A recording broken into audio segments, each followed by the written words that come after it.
ఏడాది నుంచి కాపురం చేస్తే పద్మశ్రీ ఇచ్చేయచ్చు ఇద్దరు కూడా. 2 ఏళ్ళు 3 ఏళ్ళు చేస్తే భారతరత్న వేరే అక్కడికి 3 years with the same person. Is it possible? 3 ఏళ్ళ ఒకరితోనే ఎలా సాధ్యం?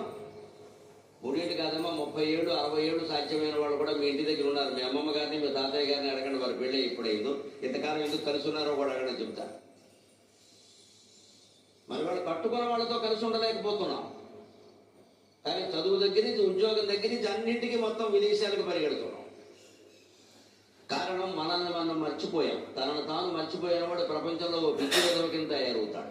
మన దేశాన్ని, మన ఔన్నత్యాన్ని, మన ప్రాచీన వారసత్వాన్ని, అక్కడ సాంకేతిక సంపదను, వైజ్ఞానిక సంపదను మనం మర్చిపోయాం. మన పుస్తకాల్లో కూడా అది లేదు. మీరు మొత్తం వైద్య శాస్త్రాలన్నీ తిరగండి, ఇంగ్లీష్ పేర్లు రకరకాలుగా ఉంటాయి, విసురుకే పేరు ఉండదు, అన్నం పేరు ఉండదు.